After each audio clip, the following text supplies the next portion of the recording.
everybody, Steve here for Who Took My Dice Miniature Wargaming, and welcome to a special edition of Warriors of the Grim Dark. Special why? Because it was chosen by you guys. A couple weeks ago I did a update where I asked, what did you guys want to see? What units did you want covered? And I had a couple great suggestions from Super Wargamer, Idic Beer, and Wolf Brother Mythos from Frost and Fist, and their pages will be down below, their channels in the descriptions below. So without further ado, I'm going to dive right into it so we can get to all the cool fluff. And yeah, I'll see you on the other side.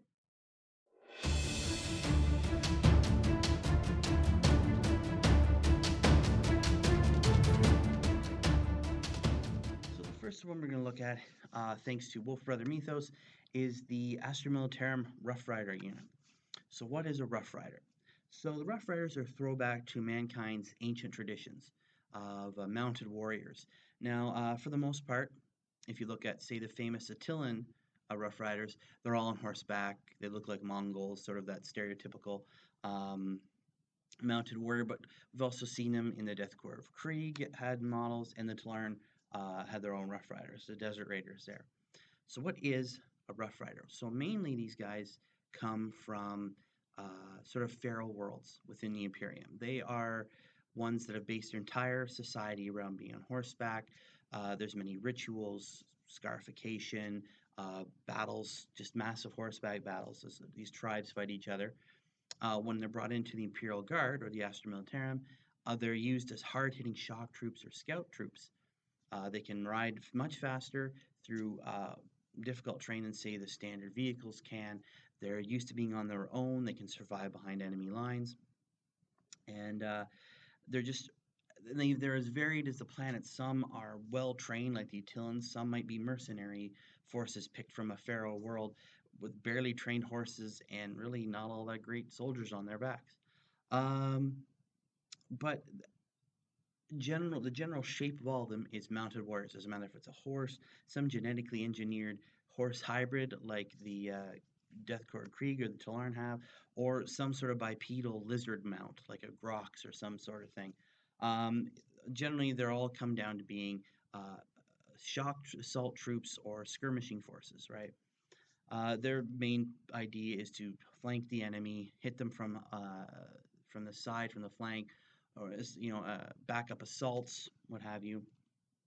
They're actually pretty, in the fluff wise, effective at it. Most enemies aren't expecting to be charged at by men on horseback, and when they get hit, they hit hard. Now, um, their main equipment is flak armor, most like most other guardsmen. They usually have an auto pistol or a las pistol, some sort of close combat weapon. But obviously, the main weapon they're known for is their hunting lance. So this is a long metal lance that's hollow, has some sort of spear tip at the end, but also has an impact charge. So when it hits, it sends an explosion of shrapnel out. All right, so it's this really big, huge impact as they come slamming into the opponent. Um, and then just the weight of the horse, the charge is supposed to carry them through. I've read a few stories where this happens. It's a charge, they just bust enemy lines. It doesn't matter what it is. It could be an orc, a chaos space marine, other humans. They just devastate it, right? Um, Game wise, we don't see these guys very often. And that's why they're on this video. Game wise, they just don't work anymore, and that's why you don't see them. There's not really any models for them anymore.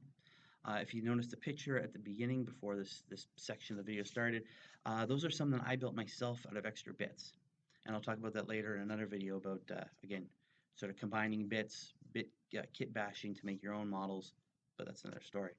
But yeah, there's not really any models left, and they've been suffering for a long time. I think they're just in the book still, the codex, just because people do have them, and I'm sure people still do use them somewhere, although I haven't seen any in a very, very, very long time being actually used on a tabletop. Why? Because especially now in this edition, they're a close combat unit. Um, your units are very big with them, they're points heavy for what they do, and they get shot to pieces really, really easily. And once you get past that first charge with the hunting lance where they actually do some damage, You then have to rely on their simple, normal strength. You can have a special weapon attached to it. Really, at the end of the day, though, they're sort of a one-trick pony. Pun there. Um, they're just not all that good. They get shot to pieces. If the game sort of twists away, maybe at some point, from being very shooting heavy and maybe getting more to a balance of close combat and shooting, they may see a resurgence of them. I don't think so, though. I think these guys are going to be relegated to collecting dust on people's shelves for a very long time. Um, what else can I say about them? There's been some famous ones. Obviously, the Attillans were a popular one. That's what the very first models were kind of based off, as I said before, that Mongolian look.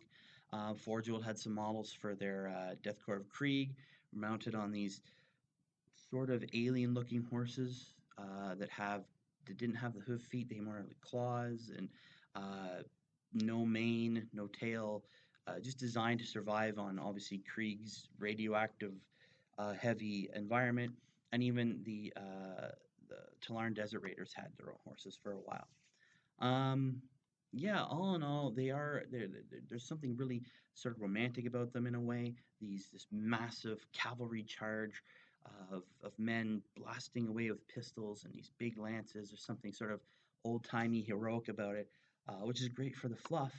Unfortunately, when it comes to actually being in the game, they're not all that good at all, and that's kind of why I think they've disappeared. They've faded into the distance. They're um, they're just not all that good at what they're supposed to be doing. If you revamp them a bit, gave them some new rules, you might see them come back. But as is right now, I think they're kind of toast for a long time, which is unfortunate because I mean it would really be cool to see just a massive charge of cavalry on a battlefield. Something I don't think a lot of people would expect.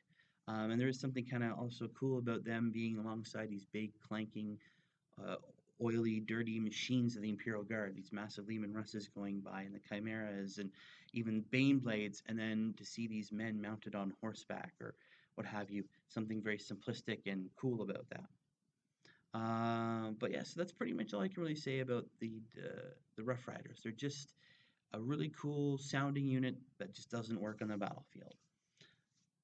What else can I say?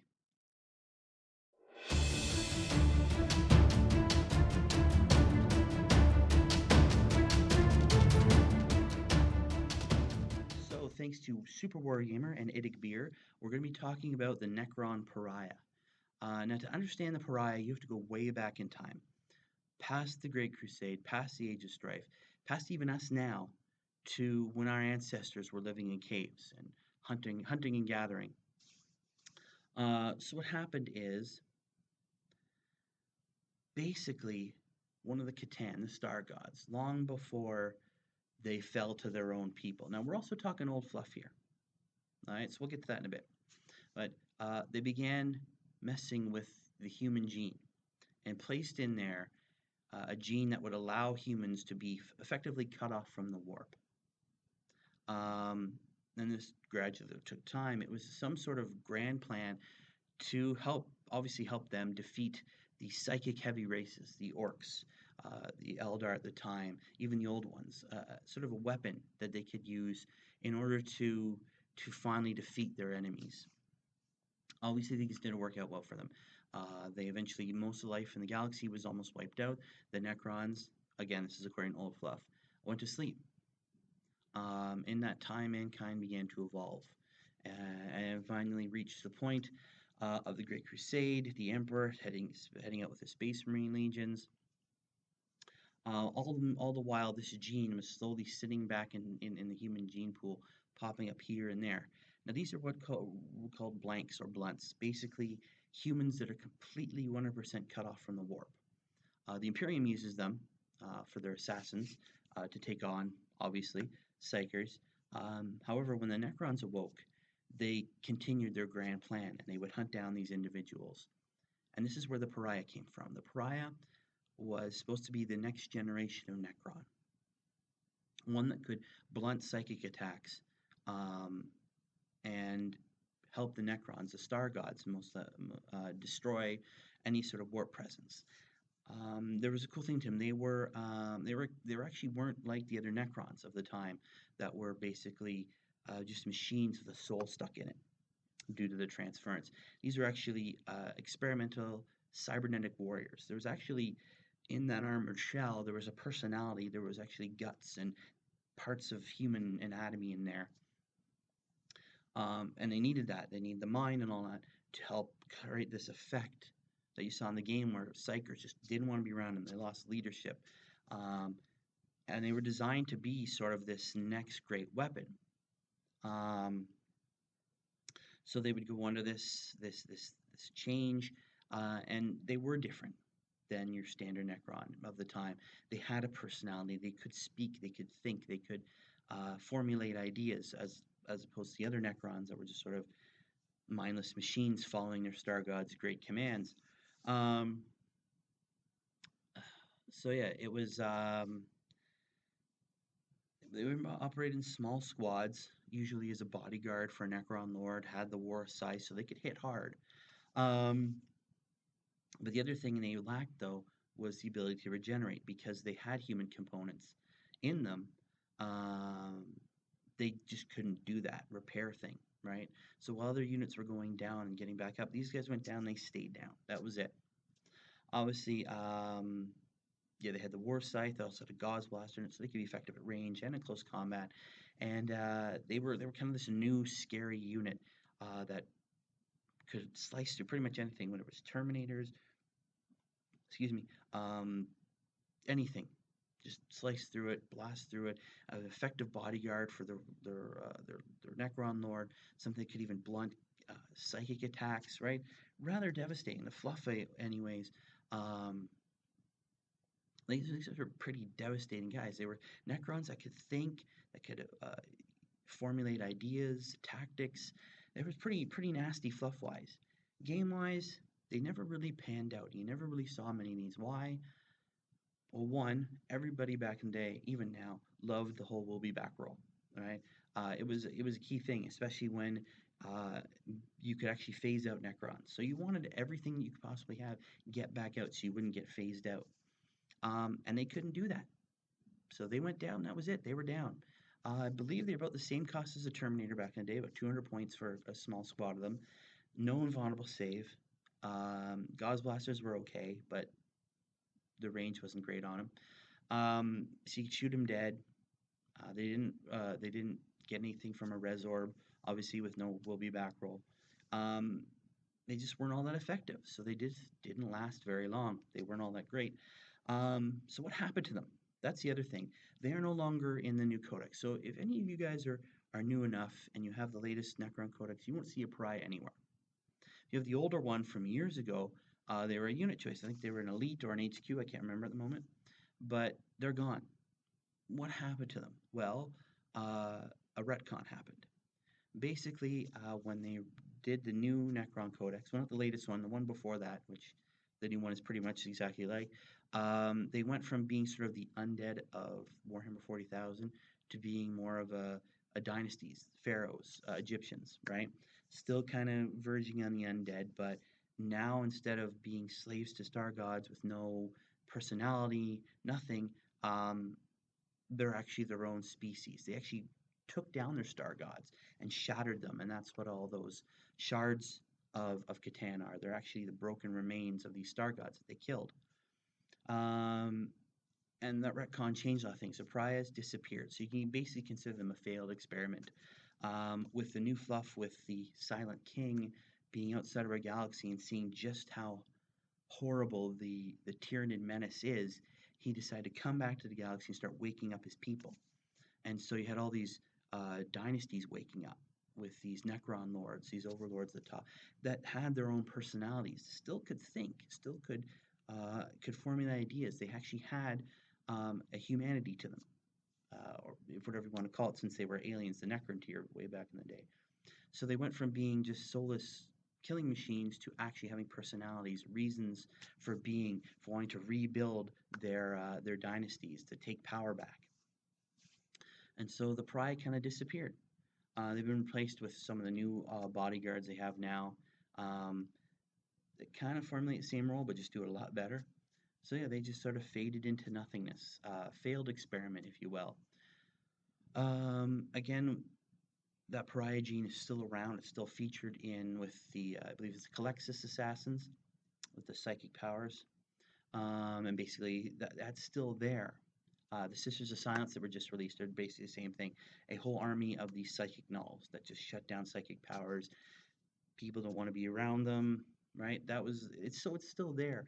The Necrons just aren't doing anymore. Obviously, um, this massive threat of the Tyranids, something that I don't think the Imperium is at all ready for, and the Silent King has seen, and it scared him enough that he said to come back to his own, to our galaxy, and started waking up his people from the background, right? Um, but other than that, so that is that's a pariah. Another unit that has faded away, no one uses anymore. They were actually really nice looking models back in the day. But yeah, it's one of those ones that this one you probably will never see again because even the army listing's gone for this one. It's not like some of the other ones we've seen where they're there just not used. This one you can't use anymore. I'm sure you could use them as some of the newer bodyguard units if you wanted to, but for the most part, they again will be relegated to someone's shelf collecting dust for a very, very long time. Who knows? Maybe in another edition they'll bring back a revamped version of the Pariah. Who can say? But yeah, that's it for Pariahs. So thank you to Idig Beer and Super Wargamer for that one. And there you have it, guys. So we looked at the Astra Militarim's Rough Riders and the Necron Pariahs, two units that, like the other ones you've seen, kind of don't get used very often, if at all. They faded into the mists of time. But I want to thank those three gentlemen again, Mythos, Idig Beer, and Super Wargamer. Sorry, Mythos is from Frost and Fist.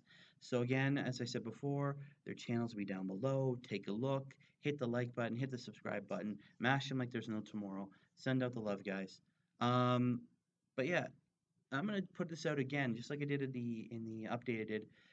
Tell me what you guys want to see. What units do you want to learn about? What stuff do you want to see? For those units you just don't see anymore, or you don't get used very often. I do have some ideas for other ones down the road, but that's a story for another time. But yeah, so please, guys, down below, tell me what units you'd like to see. Something you just, even if it's just your gaming group that nobody uses, just don't want to touch it. They don't like it. They don't think it's competitive enough, or one's units that you've heard about, like the Necron Pariah that's just disappeared, never to be seen from again, but you want to know about. Let me know, and I will definitely put those into the next edition of Warriors of the Grim Dark. So, guys, until next time, keep rolling those dice. Hit like, hit subscribe, share, whatever. If you loved it, if you didn't, cool. But until next time, guys, we'll see you later.